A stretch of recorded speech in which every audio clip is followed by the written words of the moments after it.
Did you ever read the book, The Diary of Anne Frank? I never had. I know, it's crazy. I guess my teachers never had it on the reading list. But therefore, I was so excited when I got the opportunity to interview Cara Wilson-Granat. Because Cara, she has a story about Anne Frank from a perspective you've probably never heard before, even if you have read the book. Because see, Cara, she developed an amazing relationship with the father of Anne Frank, his name, Otto Frank. And today, you're going to get to hear that entire story, Cara's story, Anne Frank's story, Otto Frank's story. You're going to get to hear it all inside of today's episode. And I am so excited to get to bring it to you. So my friend, I welcome you to episode 339.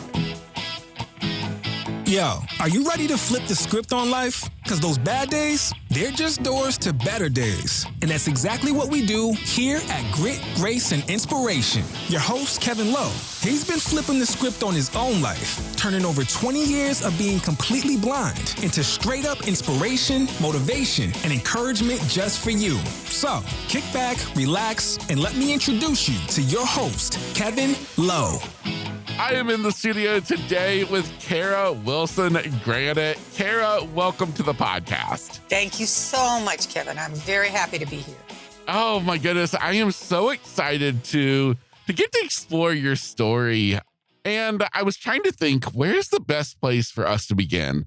And I know that a big part of your story is going to revolve around kind of the story of Anne Frank and specifically her father. And I don't want to assume that anybody listening to the podcast, which I have people from all over the world, that everybody knows the story of Anne Frank. And I was hoping if you wouldn't mind to just take a few minutes to share a little bit about her and her story so it kind of gives the rest of our conversation some context. Of course, I would love to do that. Anne Frank was a little girl. She was a German child in the 30s in Germany. And that was a time when it was a terrible time for so many people, but in particular for the Jewish people. A chancellor named Hitler took over. He wanted to ethnically cleanse all of Europe of Jews, Jehovah's Witnesses, people who disabled, people of color, people who are politically against him. It was a really horrible time, but especially the Jewish people. He made them the target, the scapegoat of why people in Germany had lost their war and they were hungry, and everything bad that was happening to them, he said, was the Jewish people. And so it was a time that it was horrible. And so basically the father, Otto Frank, and the mother, Edith Frank, took their children, Anna and Margit, out of Frankfurt, Germany, where they had lived all their lives. Otto Frank had been a top-ranking lieutenant in the World War I. They had lived a very beautiful life there. He considered himself a German, even over being a Jew. But now their lives were very dangerous. Quickly, he tried to get them escape, and they could not get out of the country, out of Europe. So Otto Frank found a hiding place, and it's an abridged version I'm telling you right now. Of course. Above his spice factory, he was an import-export spice and preserve factory in Holland. And in time, he tried for his family to be as normal as possible, but the world was closing in on them, and they had to go into hiding. And they went into hiding above his spice factory with his family, and in time, his business partner and their son and a dentist, 8 of them in hiding above the spice factory, hidden by his office workers, 4 of them, who helped them. And it was amazing. For 2 years and 1 month, these people survived by the help of their non-Jewish friends below, who worked below, but somebody betrayed them. And in that time that they were in that hiding, and they had tried to have as much normalcy as possible, try to be quiet while the factory workers were working below. And Anna would write in her diary, and she wrote nonstop. She was 13 when she went into the annex, and she lived to be not even 16, but she was writing in her diary. And she wrote after that, when the diary is filled up, Miep, who was the assistant to Otto Frank, gave her notebooks and notebooks. She wrote prolifically. Nobody knew what was in this because she was very private. She was funny. She drove them crazy. She was a teenager, trapped with a bunch of, adults, and her sister and Peter. She wrote about them and in the most incredible way. And bottom line, somebody betrayed them and they were captured August 4th, 1944. They were sent to the concentration camps, and the only one who returned was Otto Frank. It was a ghastly, ghastly story of their deaths and dying. And when you read her, Miep, the assistant, found the diary after the Nazis had left. There was her diary and all her writings across the floor. Miep retrieved them, saved them, and she was going to save it for Anne when she returned. But when that wasn't going to happen, she gave everything to Otto Frank and said, "This is your daughter's legacy." It was a devastating time for him because it was like a double death. He didn't really know, because he was so close to Anne, but he didn't know that side of her. And it's extraordinary. And what's amazing, and I've talked to people, so many students from all over, and they all relate to her, no matter who they are, no matter what religion, no matter what race. She talks the voice of young people. And you can't believe that she didn't survive with her sister Margaret. So, the diary is like, she told her father, "I want to live on even after my death." And that was why he had her words published in time. That's the story, Yeah. Yeah, such a powerful story. And I think so many of us have read that book in school. Yes. In like elementary or middle school. Absolutely. Yes. Now, you ended up developing a relationship over a long period of time with her father, with Otto. Yes. How did that even begin?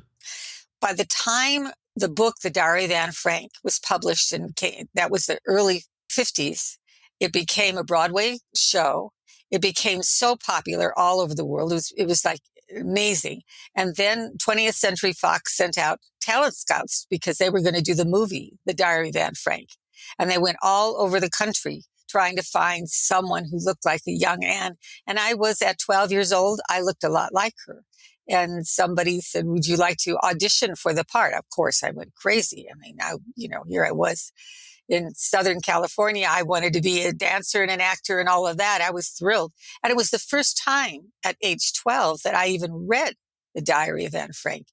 And I was so devastated. I'd never read anything about her. To me, it kept saying, "Did she die? Is she alive?" And, it was so wrenching to me. And they said, "No, this is a true story. And no, she did not survive." And so I did an audition. I went to 20th Century Fox. Well, of course, I didn't get the part. I keep saying, "Oh, well, beautiful Millie Perkins got the part." But I said, "Is Otto Frank still alive?" And they said, "Yes, he's still alive. He's in Basel, Switzerland." Well, could I write to him? And they said, yes. And they gave me his address. And that was the beginning. And he and his second wife, Fritzi, who he met coming back from the camps, became his wife. And she was somebody very important in my life as well. I started writing to him. And basically it became not just, his first letter to me was thank you, very short and sweet. I can't, thank you for writing to me. I'm very busy writing to, young people all over, but please do good in Anne's name. It was that sort of bye-bye. And I wrote him back right away. "That's okay, Mr. Frank. You don't have to write to me. I just want to write to you." And so I think he realized in time, this kid's not going away. I'm going to write to her. And so he did. He became like a grandfather. I poured out my heart. I told him everything about my life and questions and everything. And he guided me throughout my life, nearly 20 years of my life. And we did finally meet in person. But it was a very, he's very transformative. And what he gave me is what I want to share with others. He was a man of hope and a tremendous amount of hope. And I'll tell you, Kevin, the key letter that changed my soul and lifted me was in the 60s when Martin Luther King was assassinated, and Robert Kennedy was assassinated, and President Kennedy was assassinated. We had the Vietnam War. We had race riots. I couldn't believe what was going on in our world. And I was devastated. And I wrote to him and I said, I don't know why you speak of hope so much, Otto Frank, because I have none. And I will never bring a child into a world this cruel. And he wrote back to me and he said, even if you believe the end of the world would be imminent, Cara, you still plant a tree today. Never give up hope. And he had 2 trees planted in my name to punctuate that. And it meant more to me than anything because he knew nature means so much to me. But it does mean so much. It's sort of like, even when we go through the hopeless times that we're facing in this world today, to me, Mother Nature is the great healer. And we cannot give up hope. Yes.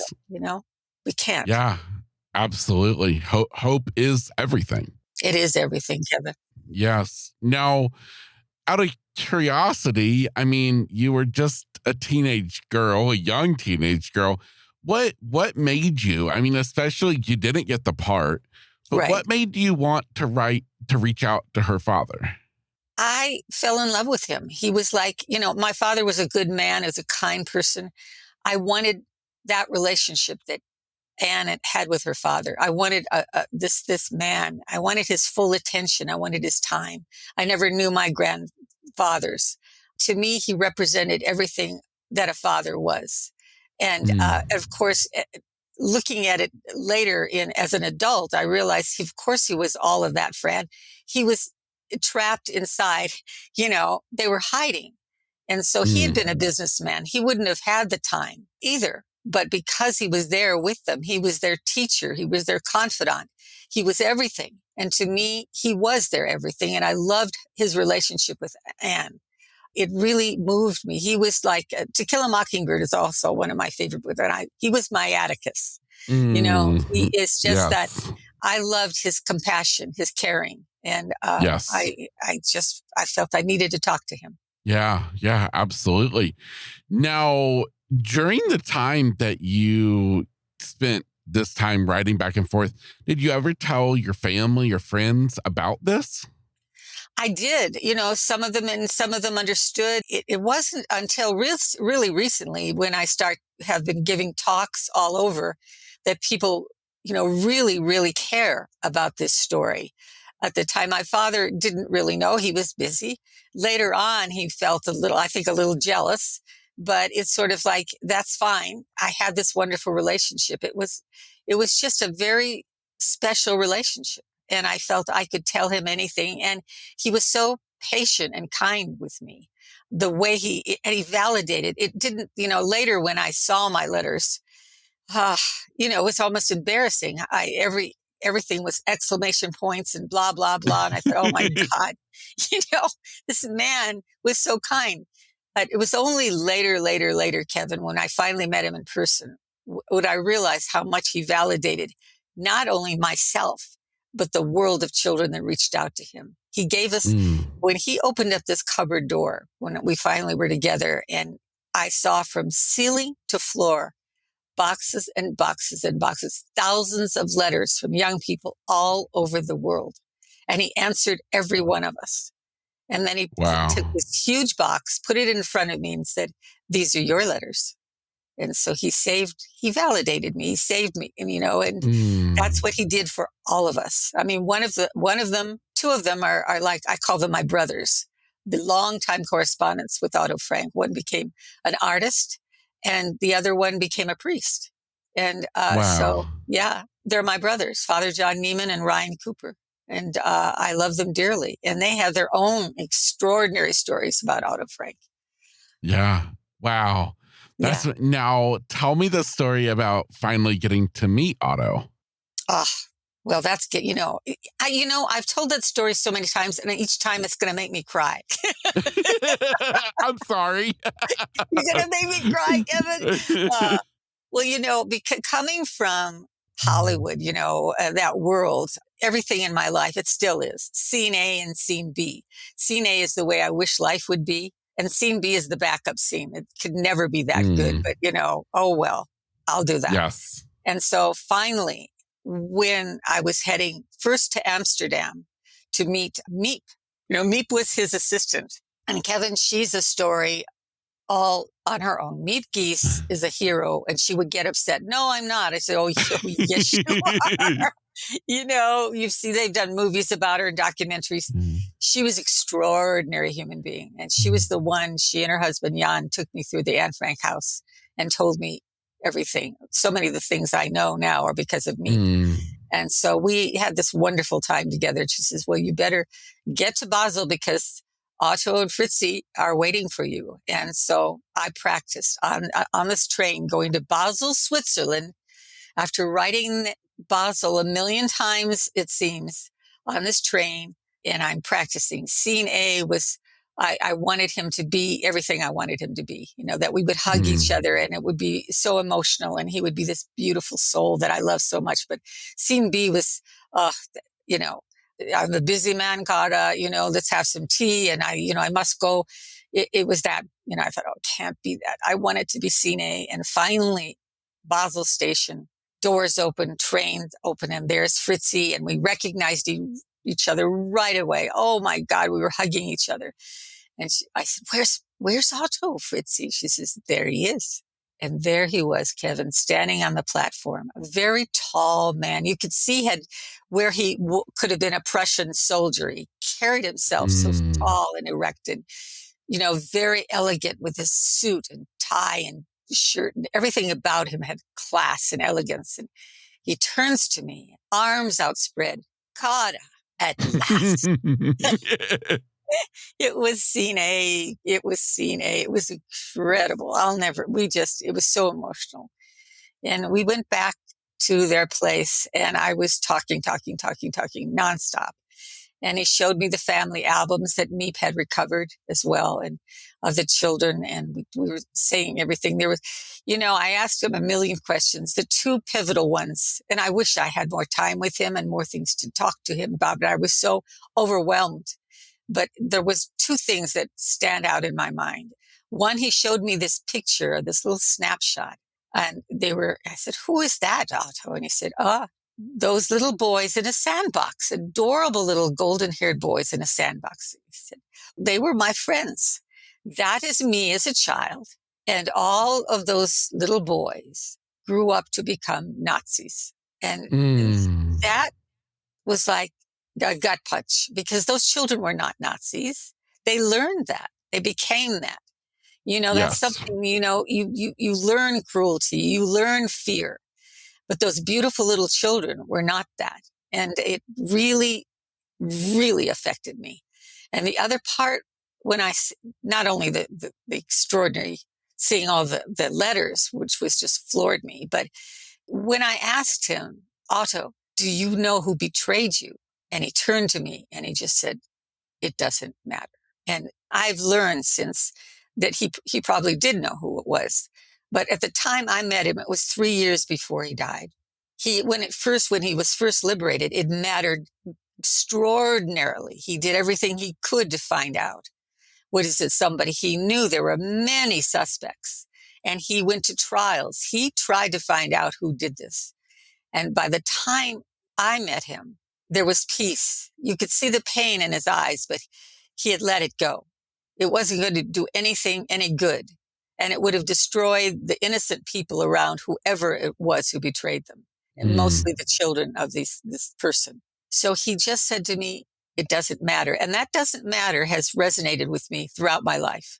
Because everything in my life is, oh my God, this matters. This matters. It matters. And I can hear Otto saying, does it really?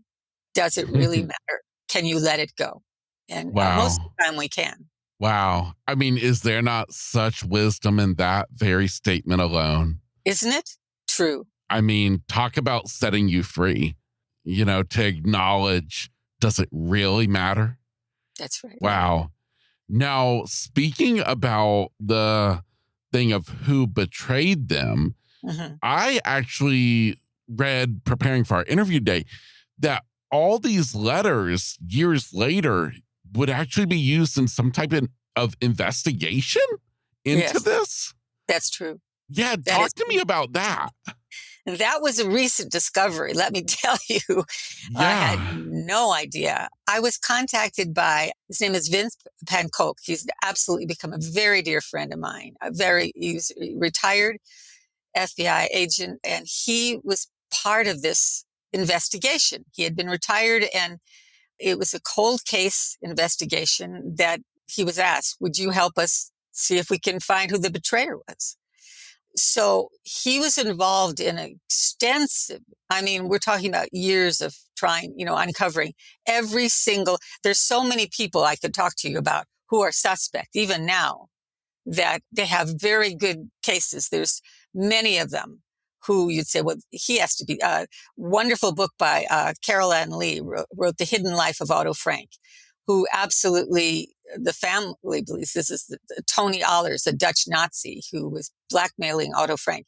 Very good case against him. There's so many that I could talk about. But the main thing was that why my letters were integral is that they felt that they found Otto Frank was given the name when he came back, when he was liberated in 45. Somebody gave him a name of somebody who was the betrayer. And it was not somebody who knew them, but he was head of the Jewish council. And he basically was given a list of buildings. If I understand it clearly, it's a little complicated for me, but where there might be Jews hidden. So I think what I understand is that he gave this to the Nazis that he worked with to protect his own family. He was a father also, but his name was given to Otto Frank by a friend of Otto's, and Otto typed that name down and hid it, put it away. It was one of those things. But why Vince contacted me was that he said, would you mind, would you be able to, if we promise that we will take good care of your letters, would you send your first letters to us in Europe for us to analyze? Because we believe when Otto Frank typed this name, it would have been on a typewriter with the same font as your letters had. They wanted to assess the timing, the date, the font, the typewriter was all essential, but he didn't tell me the details. He just said, may we analyze your letters? And I said, yes. He says, we'll register them. And he was so nervous when he went to Amsterdam. He waited for this plane, which was delayed because my letters were on there. And he was absolutely freaking out. Oh my God, we've lost her letters. They arrived and they sent them off to us, this specialist in Germany to analyze those early letters. And when Vince wrote back to me, he was beyond excited. Thank you so much. We have what we need. And I cannot tell you what it is. And so it was much later that I learned it was the font, it was the typewriter, it was that what they were looking at. And they felt that they had what they needed. Now, again, there are many, many theories going around, but I feel Rosemary Sullivan's book was brilliant. And Vince Van Koch is extraordinary. You'll want to talk to him sometime, Kevin, because he's a walking atlas. He's a scholar on this. And the work that he put into this is amazing. So ultimately, they feel that is it. But again, you can't 100% say anything, that this is definitively.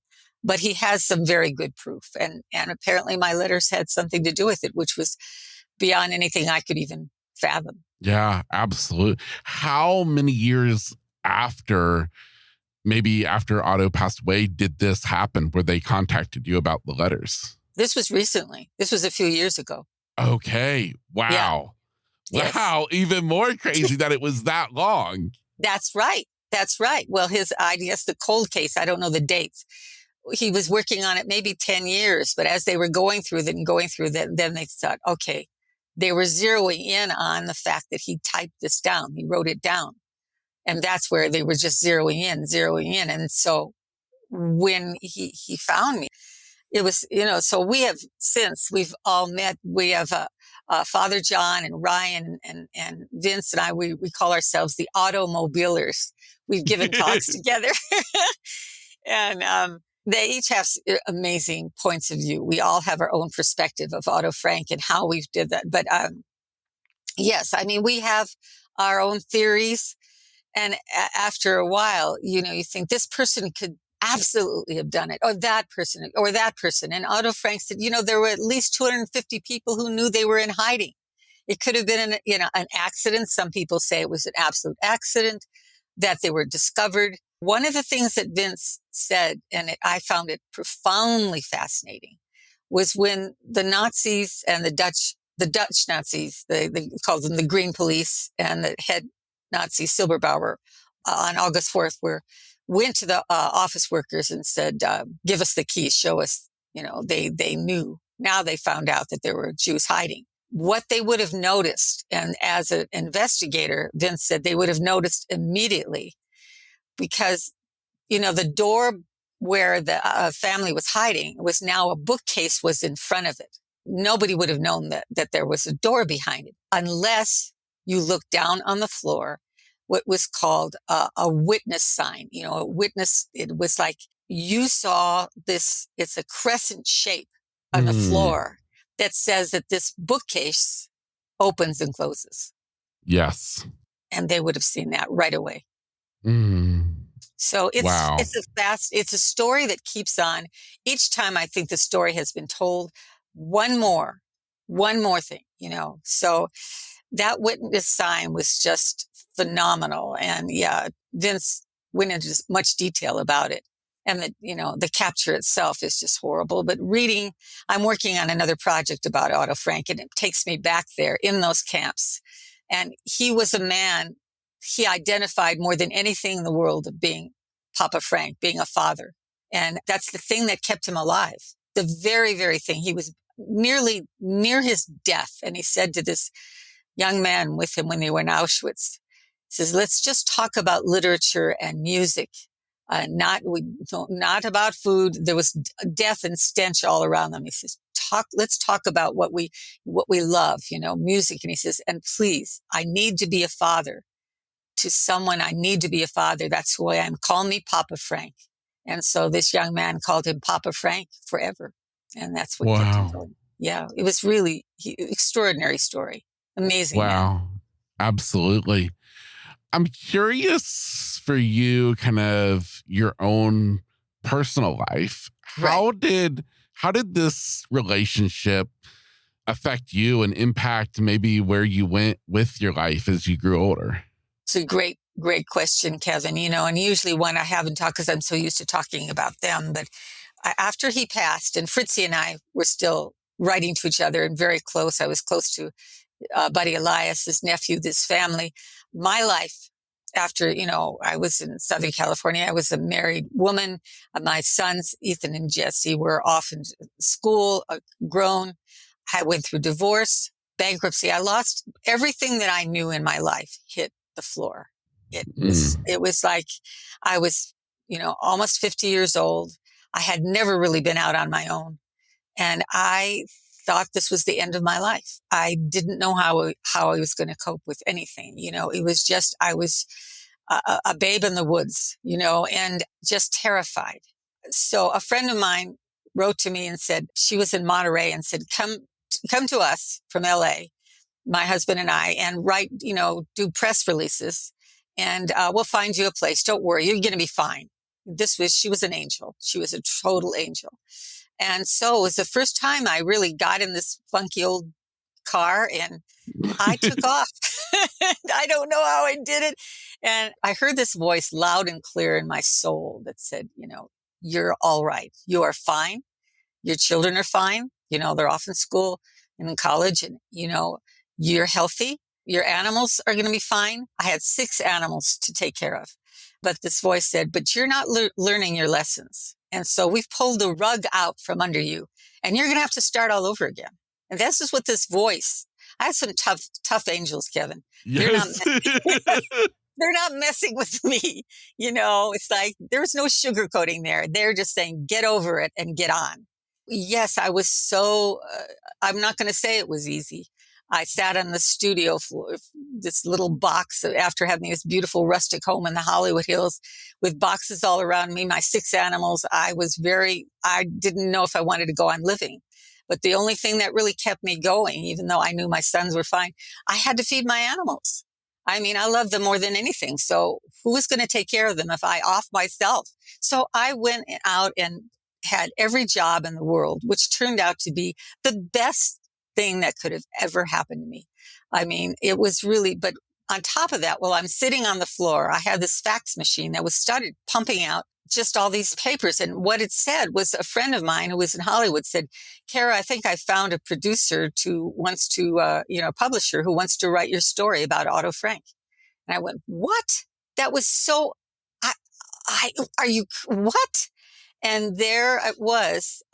I was able to, I didn't even want to write that because it was all about going back into my past, a past that was painful. I didn't want to talk about the house I used to have, the marriage I used to have. I didn't know if I wanted to. So I turned to Fritzy and Buddy and I said, do you want me to do this? Should I write about? They said, yes, we want people to know who Otto Frank was. You need to write this story. And I got an advance. That money saved me. And that was Otto Frank. It was like this, he was right there writing a check for me.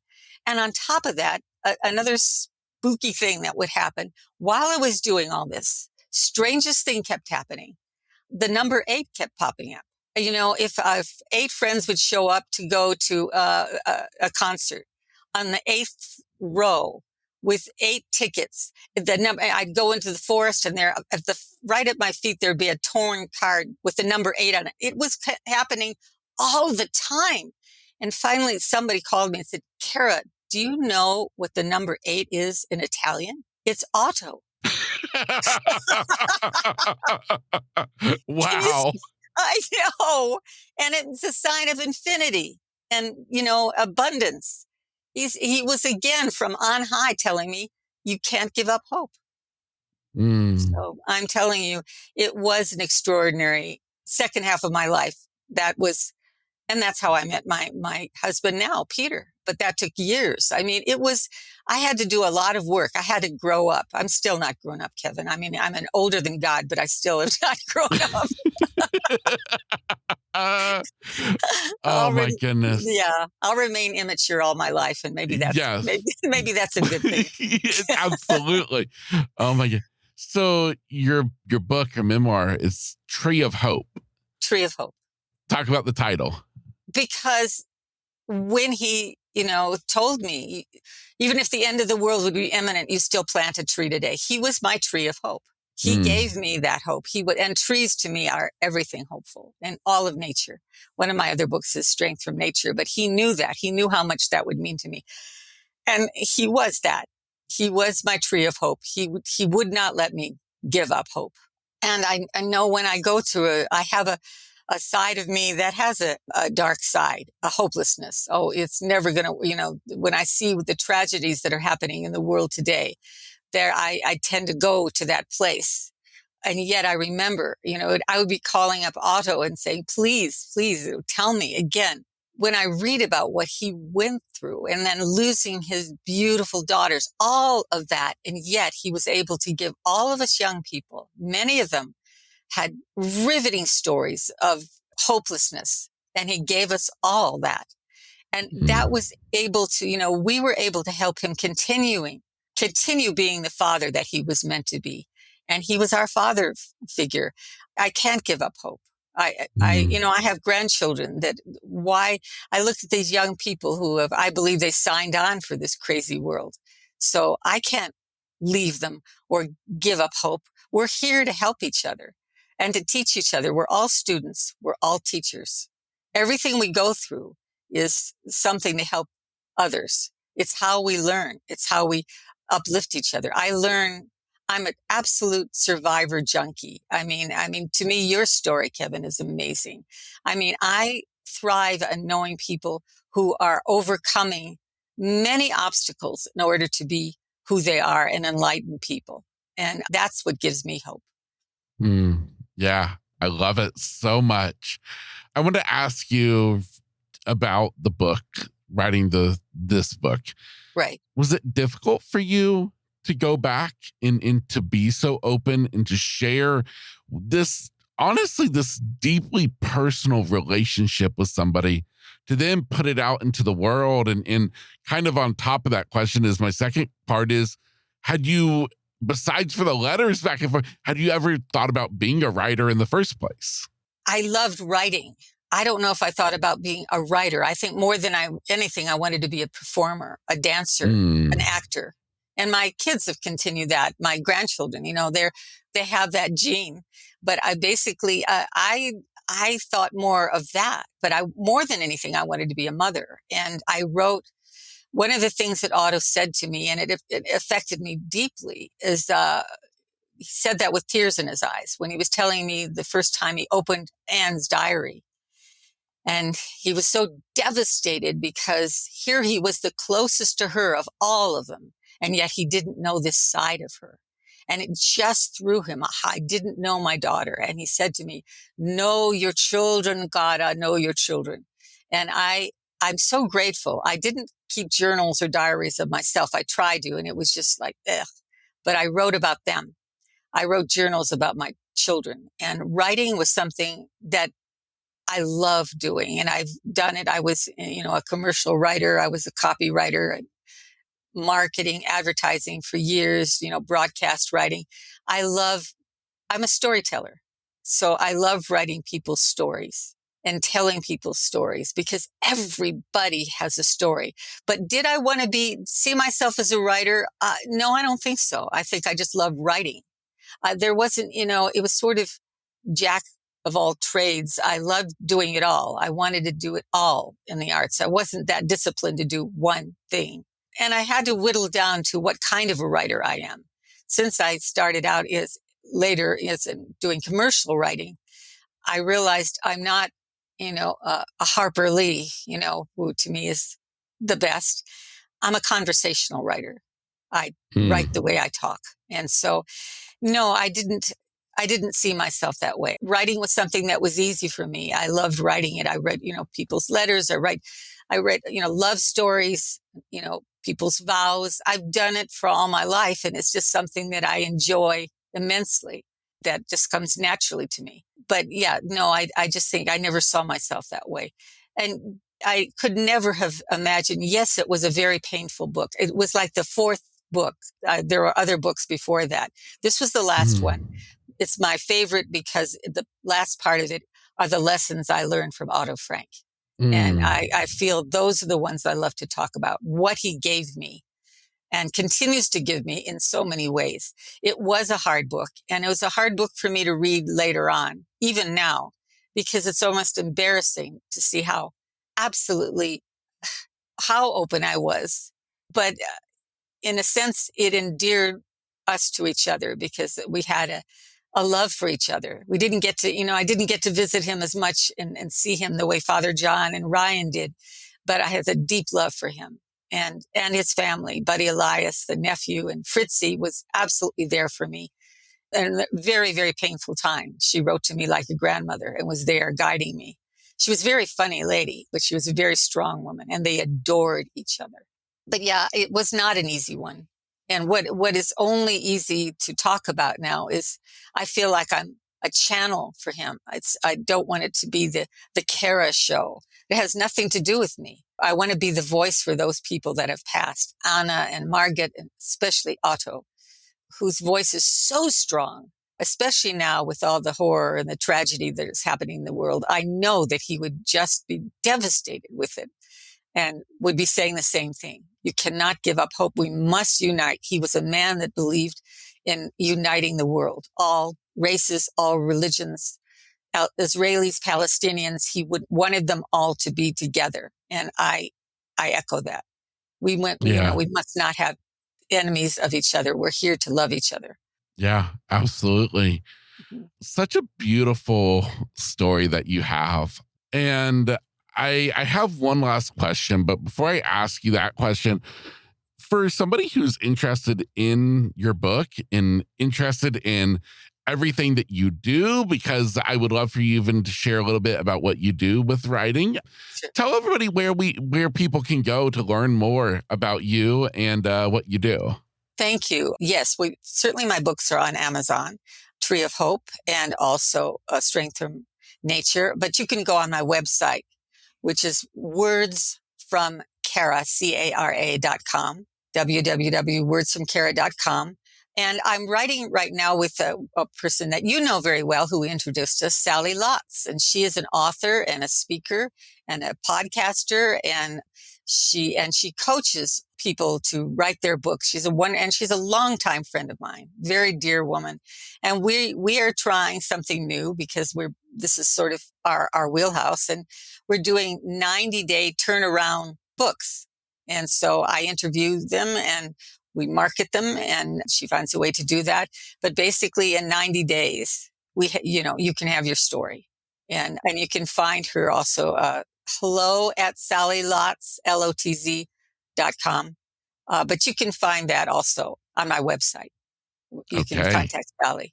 Yeah, amazing. Well, I will be sure that all of that is in the show notes for anybody interested for easy access. I'll do all the links, all the details. So amazing, so powerful. My last question for you is whether it's something you gained from Otto, whether maybe it's something that you've gained from your own life's experience. Mm-hmm.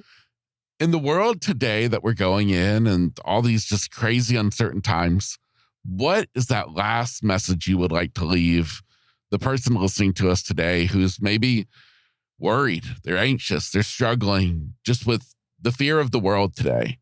What would you leave them with? Oh, that's wonderful. I would leave them with what helps me, Kevin. Mother Nature always helps me. And it goes back to the tree. No matter, even if you believe this is all going to end, you plant a metaphorical or a real tree, but you go out in nature. And nature to me is the great healer. To me, that is where God is. So I would say, find the hope there. Find belief there. Whatever you believe in, whomever you believe in, however you pray or wish or whatever it is, just go somewhere and breathe in nature. And there you mustn't give up hope, because we're here to help each other. What a mantra I say all the time, my purpose is love and light. It is to be love and light, to give love and light, to receive love and light, to communicate love and light. When you see yourself that way, you are that way. And whatever you're going through, the pain you're going through, the sorrow you're going through, we all go through it because we wouldn't be here otherwise.